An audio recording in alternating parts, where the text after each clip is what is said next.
নারী জাতি পুরুষেরই অংশ এবং তার অনুগত। সিজদা অনুষ্ঠানের পর আল্লাহ আদমের জুরি হিসাবে তার অবয়ব হতে একাংশ নিয়ে অর্থাৎ তার পাঁজর হতে তার স্ত্রী হাওয়াকে সৃষ্টি করলেন।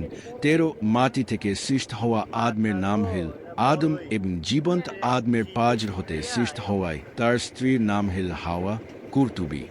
অতঃপর তাদের উদ্দেশ্যে আল্লাহ বললেন, তোমরা দুজন জান্নাতে বসবাস কর ও সেখান থেকে যা খুশি খেয়ে বেরাও, তবে সাবধান, এই গাছটির নিকটে যেও না, তাহলে তোমরা সীমালঙ্ঘনকারীদের অন্তর্ভুক্ত হয়ে যাবে।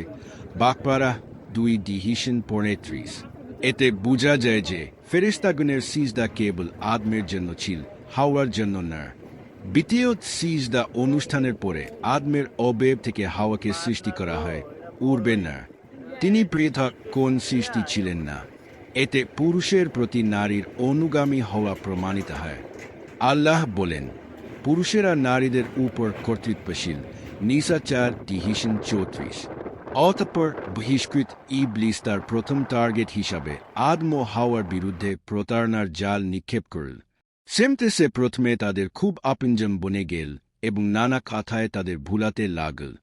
এক পর্যায়ে সে বল, আল্লাহ যে তোমাদেরকে এই গাছটির নিকটে যেতে নিষেধ করেছেন তার কারণ হল এই যে তোমরা তাহলে ফেরেশতা হয়ে যাবে কিংবা তোমরা এখানে চিরস্থায়ী বাসিন্দা হয়ে যাবে। আরাফ 7:20।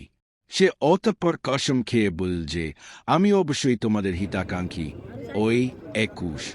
এভাবেই সে আদম ও হাওয়াকে সম্মত করে ফেল এবং তার প্রতারণার জালে আটকে গিয়ে তারা উক্ত নিষিদ্ধ বৃক্ষের ফুল আস্বাদন করল। ফলের সাথে সাথে তাদের গুপ্তাঙ্গ প্রকাশিত হয়ে পড়ল এবং তারা তড়িগড়ি গাছের পাতা সমূহ দিয়ে তা ঢাকতে লাগল।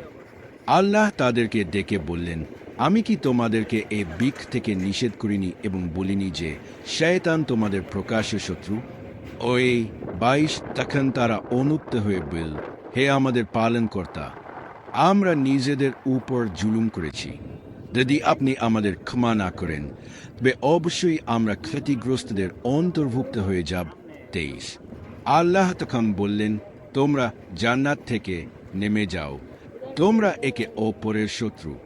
তোমাদের অবস্থান হবে পৃথিবীতে এবং সেখানেই তোমরা একটি নির্দিষ্ট মেয়াদ পর্যন্ত সম্পদরাজি ভোগ করবে। 24।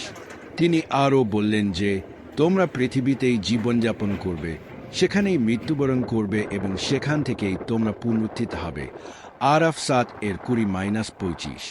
এখানে একটি বিষয় উল্লেখ করা যেতে পারে যে ইবলিসের কথায় সর্বপ্রথম হাওয়া প্রতারিত হন, অতঃপর তার মাধ্যমে আদম প্রতারিত হন বলে যে কথা চালু আছে কুরআনে এর কোন সমর্থন নেই। চিহে হাদিসেও স্পষ্ট কিছু নেই। এ বিষয়ে তাফসিরে ইবনু জারিরে ইবনু আব্বাস রাদ থেকে যে বর্ণনা এসেছে তা জেফ 14। দ্বিতীয়ত জান্নাত থেকে অবতরণের নির্দেশ তাদের অপরাধের শাস্তি স্বরূপ ছিল না, কেননা এটা ছিল তওবা কবুলের পরের ঘটনা। অতএব এটা ছিল হয়ত বা তাকে শিষ্টাচার শিক্ষা দানের জন্য, বরং সঠিক কথা এই যে এটা ছিল আল্লাহর পূর্ব নির্ধারিত ও দূরদর্শী পরিকল্পনারই অংশ। কেননা জান্নাত হল কর্মফল লাভের স্থান, কর্মের স্থান নয়। তাছাড়া জান্নাতে মানুষের বংশ বৃদ্ধির সুযোগ নেই, এই জন্য দুনিয়ায় নামিয়ে দেওয়া জরুরি ছিল। প্রথমবার আদেশ দানের পরে পুনরায় স্নেহ ও অনুগ্রহ মিশ্রিত আদেশ দিয়ে বললেন, তোমরা সবাই নেমে যাও।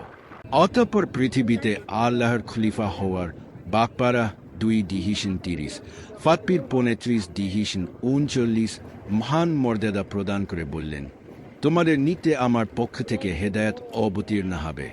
যারা তার অনুসরণ করবে তাদের জন্য কোন ভয়ে বা চিন্তার কারণ থাকবে না, কিন্তু যারা তা প্রত্যাখ্যান করবে ও মিথ্যা প্রতিপন্ন করবে তারা হবে জাহান্নামের অধিবাসী এবং সেখানে তারা অনন্তকাল ধরে অবস্থান করবে।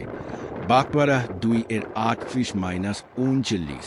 উল্লেখ্য যে নবীগণ ছিলেন নিষ্পাপ এবং হযরত আদম আজ ছিলেন নিঃসন্দেহে নিষ্পাপ।